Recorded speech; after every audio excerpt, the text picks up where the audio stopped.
नमस्कार। आज देश की तमाम फटाफट खबरों में आपका स्वागत है। बढ़ते हैं खबरों की ओर। गोरखपुर के 6 पुलिस वालों पर व्यापारी मनीष गुप्ता की हत्या की एफआईआर तो नहीं हुई, लेकिन जिस होटल में मनीष मारे गए उसके पास ही एक बार में शराब परोसने में देरी होने पर गुंडों ने एक बार फिर टेंडर को पीट कर मार डाला। इस बीच एक आरटीआई एक्टिविस्ट ने राष्ट्रीय मानवाधिकार आयोग में गोरखपुर के डीएम और एसएसपी के खिलाफ कार्रवाई करने का मामला दर्ज कराया है। बेखौफ गुंडे गरीब बार टेंडर को बुरी तरह पीट रहे हैं। इतना पीटा कि वो बर्दाश्त नहीं कर सकता और उसने मौके पर ही दम तोड़ दिया। उसके एक साथी ने उन्हें रोकने की कोशिश की तो उसे भी बुरी तरह से मारा गया। वो अब अस्पताल में भर्ती है, जहां उसका इलाज चल रहा है। उसका गुनाह इतना था कि उसने शराब परोसने में थोड़ी देर हो गई। गोरखपुर की एसपी सिटी सोनम कुमार ने कहा कि सूचना मिलने पर पुलिस तत्काल वहां मौके पर पहुंची और वहां से उसे बीआरडी अस्पताल कॉलेज लेकर गई। वहां इलाज के दौरान उसकी मौत हो गई। पुलिस उसकी छानबीन में लगी है। जो लोग यहां से भागे उसकी सीसीटीवी फुटेज खंगाल जा रहे हैं।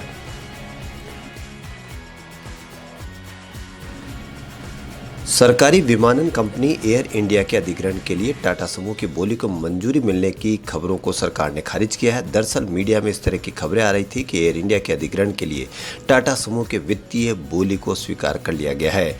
केंद्र ने शुक्रवार को कहा कि रिपोर्ट्स में कहा जा रहा है कि सरकार ने एयर इंडिया की फाइनेंशियल बिड को मंजूरी दे दी है, जो कि गलत है। निवेश और लोक संपत्ति प्रबंधन विभाग ने ट्वीट में कहा कि मीडिया में आ रही खबरों में इस तरह के संकेत दिए गए हैं कि सरकार ने एयर इंडिया के विनिवेश मामले में वित्तीय बोलियों को मंजूरी दे दी है, जो कि गलत है। विभाग की ओर से कहा गया है कि जब भी इस संबंध में सरकार द्वारा फैसला लिया जाएगा तो मीडिया को सूचित किया जाएगा।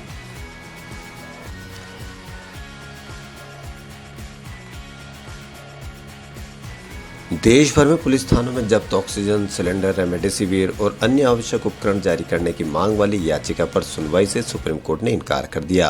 कोर्ट ने कहा कि हम इस तरह के सामान्य आदेश जारी नहीं कर सकते हैं। जस्टिस डीवाई चंद्रचूड़ ने कहा कि हम सामान्य निर्देश कैसे जारी कर सकते हैं। प्रत्येक मामले में हमें इस पर विचार करना होगा कि वे वास्तविक हैं या नहीं। यदि हम सामान्य निर्देश जारी करते हैं तो गंभीर अराजकता होगी। हम दवाएं, ऑक्सीजन सिलेंडर आदि जारी करने के लिए निर्देश जारी नहीं कर सकते हैं। हम इस याचिका पर विचार नहीं कर सकते। हम इस याचिका पर विचार करने के इच्छुक नहीं है। सुप्रीम कोर्ट ने याचिका को खारिज कर दिया है।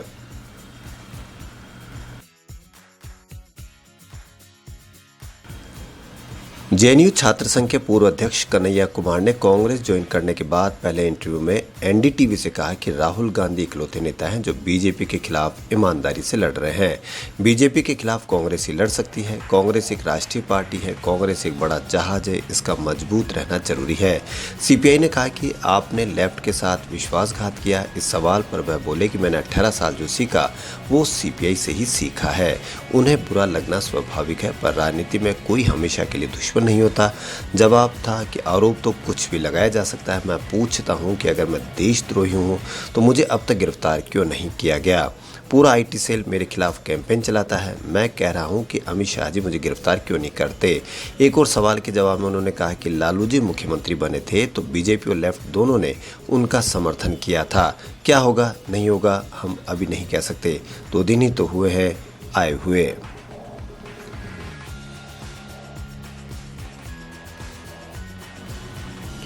अडानी समूह के कारोबारी गौतम अडानी की संपत्ति पिछले 1 साल में 1000 करोड़ रुपए प्रतिदिन के हिसाब से 3,65,700 करोड़ रुपए बढ़ गई है। इस दौरान भारत में 189 और लोग अति धनाढ्यों की सूची में शामिल हुए हैं। वर्ष के दौरान देश में अति धनाढ्यों की संख्या 1000 के आंकड़े को पार कर गई। एक रिपोर्ट में जानकारी दी गई है। सूची में हालांकि मुकेश अंबानी 7,18,000 करोड़ रुपए की संपत्ति के साथ लगातार 10वें साल सबसे शीर्ष स्थान पर बने हुए हैं। भौगोलिक रूप से ये धनी लोग 5 नए शहरों से आए हैं, जिससे इस तरह के शहरों की कुल संख्या 119 तक पहुंच गई। वहीं इन अति धनी 1007 व्यक्तियों ने 2021 में कुल मिलाकर 51% अधिक धन जोड़ा। इस वर्ष औसत संपत्ति में 25% की वृद्धि हुई। वर्ष के दौरान कोरोना वायरस महामारी के कारण हजारों लोगों की आजीविका भी प्रभावित हुई है।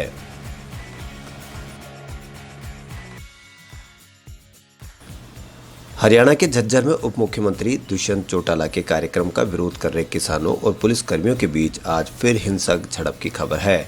आज सुबह से ही बड़ी संख्या में महिला और पुरुष किसान हाथों में झंडा लेकर उप मुख्यमंत्री के कार्यक्रम स्थल की ओर जाते दिखे, लेकिन बीच में ही रास्ते में उनके पुलिस से भिड़ंत हो गई। इस घटना के वीडियो में साफ देखा जा रहा है कि किसानों और पुलिस के बीच धक्का मुक्की हो रही है। थोड़ी देर में पुलिस ने वहां पहुंचकर वाटर कैनन से किसानों की भीड़ को तीतर बीतर करने की कोशिश की। बावजूद इसके किसान आगे बढ़ते रहे। पुलिस ने उनके रास्तों की बैरिकेडिंग भी की थी, लेकिन किसानों ने उसे भी हटा दिया।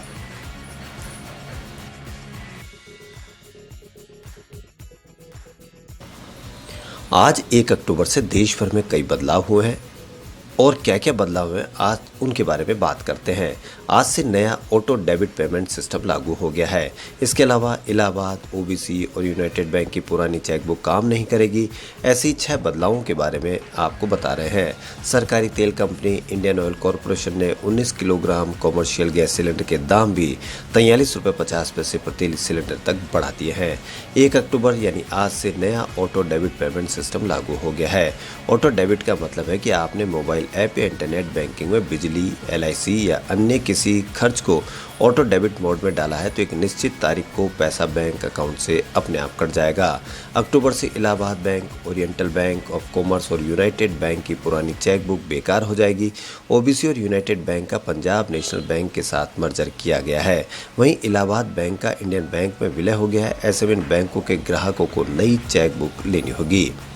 वहीं मार्केट रेगुलेटर सेबी ने एक नया ट्रेडिंग और डीमैट अकाउंट खुलवाने के नियमों में कुछ बदलाव किए हैं।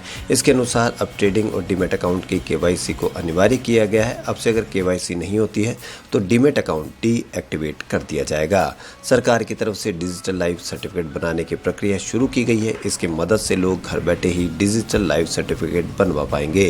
वहीं food safety and standard authority of India ने खाद्य पदार्थों से जुड़े सभी दुकानदारों को रजिस्ट्रेशन कराने का निर्देश दिया था। 1 अक्टूबर से खाद्य पदार्थों से जुड़े दुकानदारों को सामान के बिल पर FSSAI का रजिस्ट्रेशन नंबर लिखना अनिवार्य कर दिया गया है।